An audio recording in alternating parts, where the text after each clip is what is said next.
Rascal मारा गया। अब ये सब आपके दिए गए अभिशाप के कारण हुआ है। रुक जाओ महेश, इस संसार में माता की हत्या से बड़ा कोई पाप नहीं है। सैनिकों, ले जाओ इस स्त्री को, दूर कर दो इसे मेरी दृष्टि से।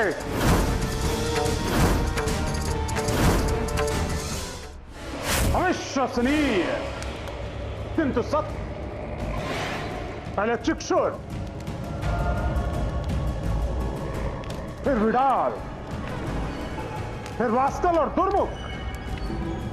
इन कपटी देवताओं की चाल है ये, षड्यंत्र है इनका मुझे दुर्बल बनाने का। किंतु उन्हें ज्ञात नहीं कि मुझे दुर्बल बनाना उतना ही कठिन है जितना एक विशाल काय पर्वत को उसके स्थान से हिलाना।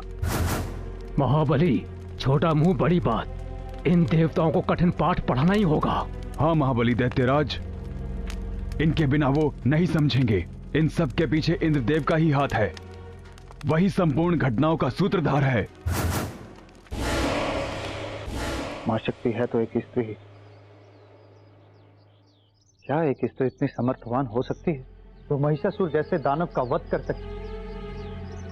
यदि पुनः युद्ध हुआ और माता उसका वध ना कर पाई तो, यदि लड़ते लड़ते उनकी शक्तियां शेष रह गई तो तब क्या हो? कैसे इस भय को मैं अपने हृदय से निकालूं? कैसे मैं अपने आप को आश्वस्त करूं?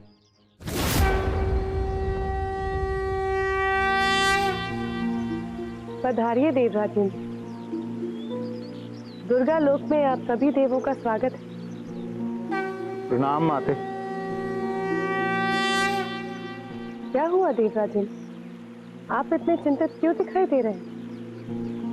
कुछ नहीं माते, आपके होते हुए चिंता अथवा किसी भी प्रकार का अंतर्द्वंद कदापि नहीं। मैं तो यहाँ इसलिए आया कि इस महिषासुर के अत्याचार ने संपूर्ण सृष्टि को पीड़ित कर दिया है। हम सभी देवताओं से हमारा इंद्रलोक तक छीन लिया गया है। हम सभी देवता त्रस्त, यहाँ तक कि मेरी पत्नी इंद्राणी, उसे अपने मायके जाकर शरण लेनी पड़ी।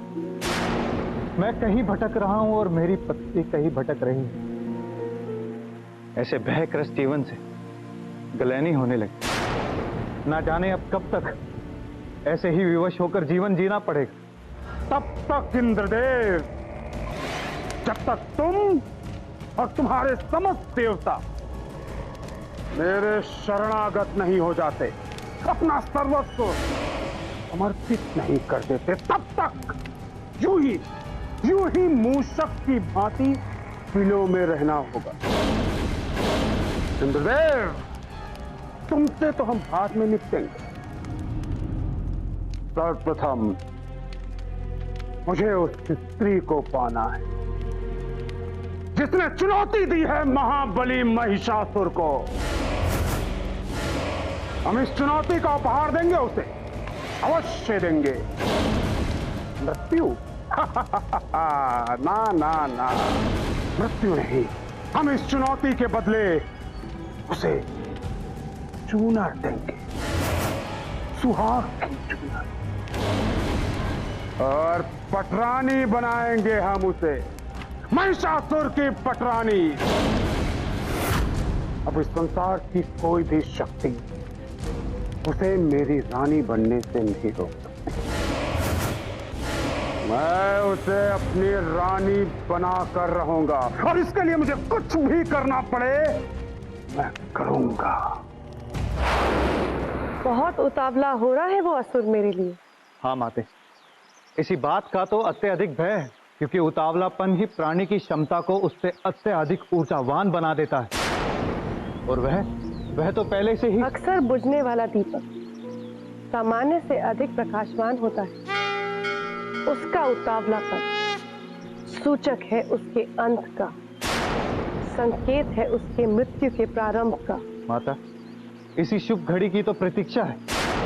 निर्वासित जीवन जीते जीते मन क्लांत हो गया है। अब जब किसी भी कार्य का आरंभ होता है तो उसका अंत निश्चित है। वध का आरंभ हो चुका है और उसका अंत होगा, अवश्य होगा। किंतु कब माते? जब उसकी समस्त शक्तियां समाप्त हो जाएगी। उसकी शक्तियां क्षीण होनी प्रारंभ हो चुकी हैं। उसका अंत अब निकट आ रहा है। संतोष बल देने के लिए धन्यवाद माता। अब आप सभी देवगण सावधानी पूर्वक अपने अपने कार्य कर सकते हैं। जो आज्ञा माता। प्रणाम।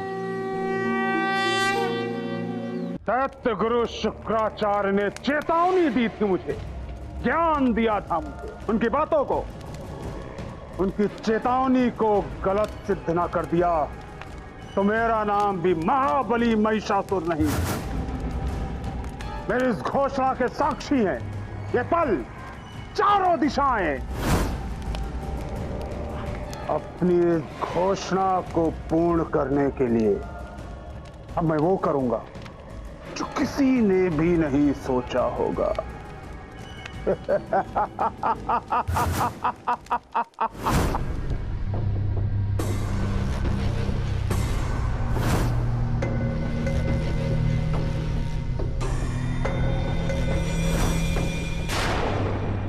मुंड, हमें सफलता प्राप्त हुई। आखिरकार हमने राजमाता को ढूंढ ही लिया। किंतु चंद, हमें ऐसा प्रतीत होता है कि राजमाता सो रही हैं। राजमाता सो नहीं रही हैं, वो अचेत हैं। तो इन्हें शीघ्र उठाओ चंद, इन्हें शीघ्र उठाओ। राजमाता, राजमाता, राजमाता, राजमाता उठिए। चंद, राजमाता उठ क्यों नहीं रही है? हमें कुछ तो आशंका हो रही है। क्या? हमें ऐसा लगता है कि राजमाता की मृत्यु हो गई है और हम तो बस उन्हें मूर्छित समझ रहे हैं। मूर्ख, जब बोलोगे अशुभ और उल्टा ही बोलोगे। जाओ, पास के जलाशय से जल लेकर आओ। ठीक है, शीघ्र। ठीक है। चंड, चंड, जल कहाँ है? जल ये तो मेरे अंग वस्त्र में है। जीवन भर तुम मूर्ख रहोगे। क्या तुम्हारे पास कोई पात्र नहीं था? पत्ते का कुछ पात्र बनाकर उसमें जल ले आते, लेकिन नहीं, तुम्हें अपने अंग वस्त्र को भिगोना ही था। उद्देश्य तो सिर्फ जल लाना था और वो मैं ले आया। अब लाओ जल मेरे पास। हाँ।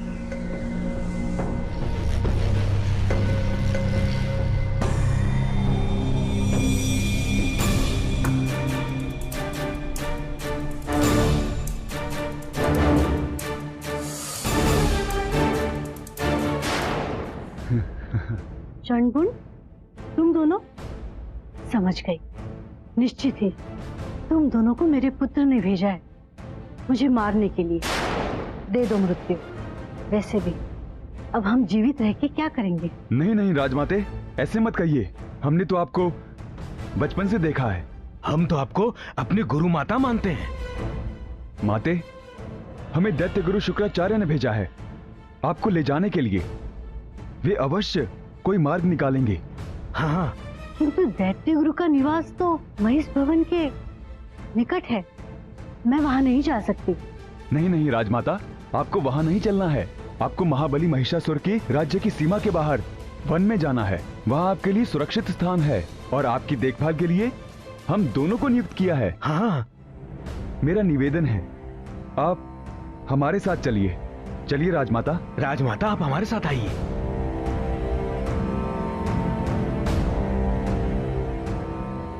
ठीक है, चल।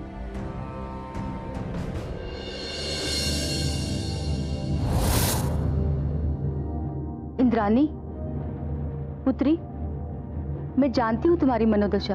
देवराज इंद्र के लिए तुम्हारा मन व्याकुल है। मैं भी एक सुहागन स्त्री हूँ। पति से दूर रहने की व्यथा क्या होती है मैं समझ सकती हूँ, किंतु तुम चिंता मत करो। महिषासुर का अब जल्द ही पतन होने वाला है। आपको कैसे पता? बेटी, उसने अपनी माँ से ही वैर ठान लिया है। उनका वध करने का प्रयत्न किया था उसने, किंतु माता, देवताओं और त्रिदेवों ने मिलकर जिन महाशक्ति का आह्वान किया था, ना जाने वो कब उस महिषासुर का वध करेंगी। और जब तक उसका वध नहीं होगा, तब तक संसार में न संतुलन होगा और ना ही निर्वासित जीवन से मुक्ति मिलेगी। अवश्य अंत होगा पुत्री, यही सृष्टि का विधान है। माता, पिताश्री पुलों भी तो दैत्यराज हैं, और दैत्य दानव मित्र होते हैं। अगर पिताश्री जाके महिषासुर को समझाए तो? नहीं पुत्री, वो ऐसा नहीं करेंगे। उन्होंने भले ही तुम्हारा विवाह देवराज इंद्र से कराया हो, परंतु वो इस प्रक्रिया में तुम्हारी सहायता नहीं करेंगे। तुम इस विचार को अपने मन से निकाल दो। कितने दिन हो गए उनका चेहरा देखे हुए। सची,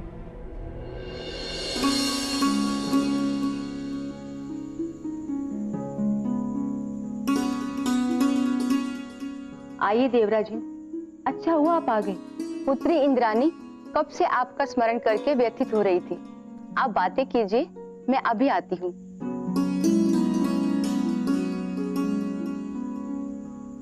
हमारी याद आ रही थी आपको? हमें भी आपकी बहुत याद आ रही थी। मिथ्या, यदि याद करते तो इतने दिन दूर ना रहते। आपकी याद आई तभी तो दौड़े चले आए हम। हमारे साथ चलिए। कहाँ? कहीं भी। इतने समय से आपसे बहुत दूर हैं और उस दूरी को निकटता में परिवर्तित करना चाहते हैं। आइए आकाश भ्रमण के लिए चलते हैं। चलिए।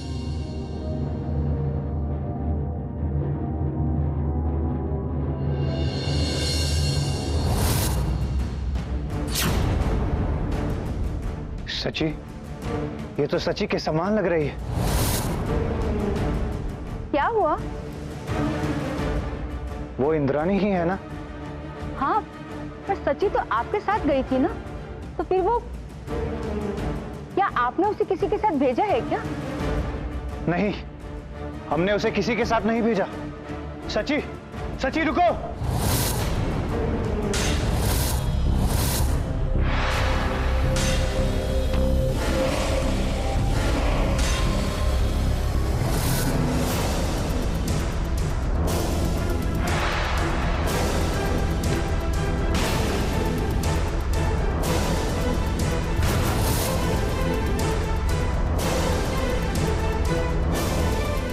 कौन हो तुम? जानना चाहते हो कि कौन हूं मैं? बस पल भर की प्रतीक्षा करो।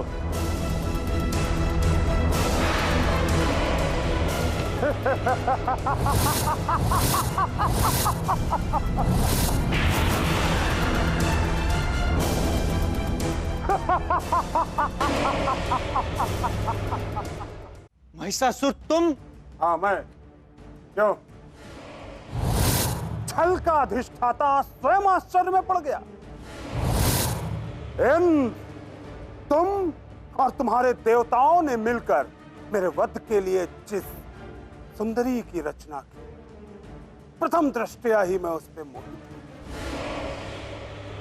उसने मेरे महान दानवों को मारा, किंतु फिर भी मैंने उसे अपने हृदय में स्थान दिया। एक क्षण के लिए भी मैं उसे विस्मृत नहीं कर पाता।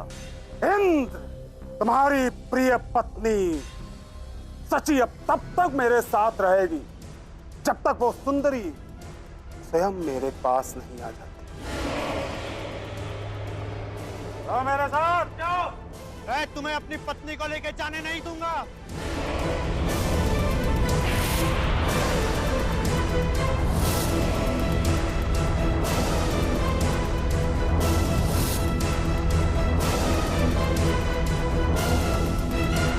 इसका अंजाम अत्यधिक भयंकर होगा महिषासुर। प्रभु, महिषासुर ने तो दुराचार की सीमा ही लांघ दी है। तभी तो उसके पाप का घड़ा भरेगा देवी। वो जितना अधिक दुराचार करेगा, उतना शीघ्र वो अपने मृत्यु के समीप पहुंचेगा। अपने बल के अहंकार में अंधा हो गया है प्रभु वो। तभी तो वो ये भूल गया है कि स्त्री हरण से बड़ा पाप कोई दूसरा नहीं होता। इस जघन्य पाप का दंड उसे भोगना ही होगा। कोई भी स्त्री, चाहे वो माँ हो, बहन हो, पुत्री हो अथवा पत्नी हो, किसी भी रूप में उसका अपमान साक्षात ईश्वर का अपमान है, घोर अपराध है जिसकी कोई क्षमा नहीं। उसका दंड किसी न किसी रूप में मनुष्य को भोगना ही पड़ता है देवी। सत्य कहा प्रभु आपने। तभी तो शास्त्रों में वर्णित है कि जहाँ नारी की पूजा होती है वहाँ देवताओं का वास होता है। और जब देवता कुपित हो जाएं, तो वहाँ महाविनाश। इसलिए अब उसका विनाश निश्चित है देवी।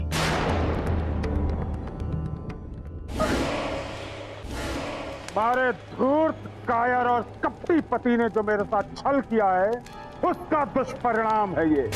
अब जब तक वो स्त्री जिसे देवताओं ने उत्पन्न किया है मेरे पास नहीं आ जाती, तब तक तुम्हें यूं ही बंदी बनकर रहना होगा। तुम ये बहुत बुरा कर रहे हो। इसका दुष्परिणाम तुम्हें मिलेगा महिषासुर। बलवान परिणाम की चिंता नहीं करते सची। नारायण नारायण। बलवान, छल से कबला नारी का अपहरण करने वाला, ऐसे कार्य बलवानों को शोभा नहीं देते। दैत्यराज महिषासुर, यदि इतने ही बलवान थे तो जाते बिना वेश बदले और ले आते देवी इंद्राणी को। ऐसा भी कर सकता था देवर्षि। तब किया क्यों नहीं? क्या भय के कारण? नहीं, वो इसलिए क्योंकि इसके पिता पुलोम से मेरा कोई वैर नहीं। मैंने भेष बदला ताकि मैं बिना युद्ध किए इन्हें वहां से ला सकूं, किंतु दुर्भाग्य से वो कपटी इंद्र बीच में आ गया और ना चाहते हुए भी पुलोम दैत्य के सैनिकों से हमें युद्ध करना पड़ा। किंतु महिषासुर, नारी का हरण घोर पाप है। ना तो क्षमा है और ना ही पश्चाताप। देवर्षि, महाबली पाप और पुण्य की परिभाषा स्वयं करते हैं। वो जो करते हैं वही पुण्य होता है। नारायण नारायण। विनाश काले विपरीत बुद्धि। नारायण नारायण। अब मैं देखता हूं कि तेरा पति इंद्र तुझे बचाने आता है या नहीं। एक घड़ी पश्चात मैं पुनः आऊंगा। यदि इंद्र तुम्हें बचाने नहीं आया तो इसका दुष्परिणाम भुगतने के लिए तैयार रहना।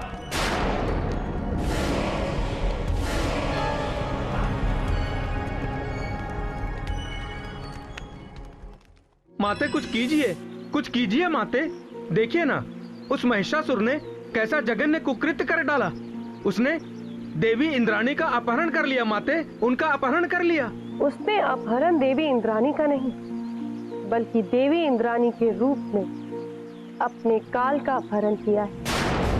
उसकी मृत्यु का समय अब निकट आ रहा है। किंतु माता, ये तो कभी कभी किसी बुरे कृत्य के परिणाम अच्छा व सुखद भी होता है। परंतु माता, मैं समझा नहीं। इस पूरे घटनाक्रम पर गंभीर चिंतन करें देवर्षि। आप समझ जाएंगे कि क्या अच्छा हुआ, और जब आप ये समझेंगे तो आप स्वयं ही समझ जाएंगे कि अब आगे आपको क्या करना है। जैसी आपकी आज्ञा माते। नारायण नारायण।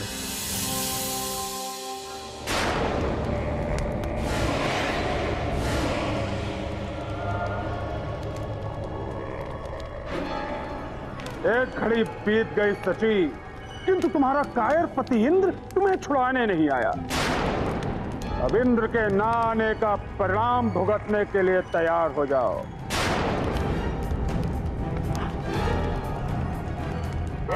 देवराज, स्वामी, कहाँ है आप? देवताओं, कोई तो बचाओ मुझे इस दुराचारी से। हे ईश्वर, हे माँ शक्ति, सहायता कीजिए मेरी।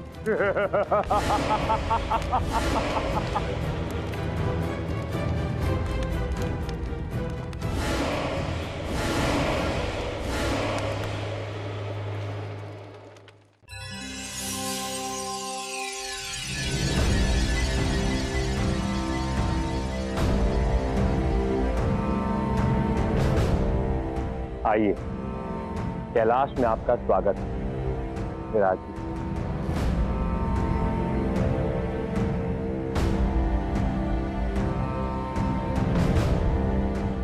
देव, महिषासुर ने बहुत ही घृणित कार्य किया है। किंतु देवी, स्त्री का हरण करके उसने स्त्री शक्ति को ललकारा है। उसका उत्तर तो उसे शीघ्र मिलना ही चाहिए। देवी सरस्वती का कथन बिल्कुल उचित है। यदि उसके इस जघन्य कृत्य का दंड उसे नहीं दिया गया तो किसी का भी अपमान करने के लिए वह स्त्री हरण की परिपाटी आरंभ हो जाएगी। ये सत्य है। उसे दंड मिलना अनिवार्य है। उसे दंड देने का कार्य तो मां शक्ति ही कर सकती हैं। तो आइए अब हम सब मिलकर उनका आवाहन करें,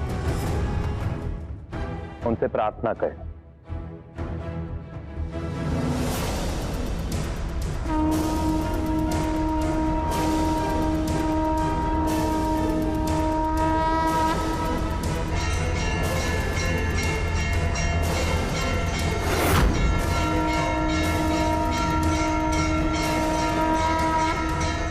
ये घंटनाद,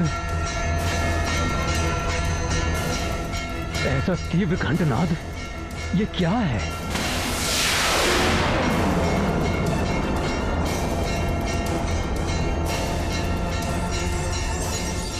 कदाचित मां शक्ति अपने चंद्र घंटा रूप में प्रकट हो रही है। मेरे 9 रूपों में ये तृतीय रूप है, चंद्र घंटा रूप।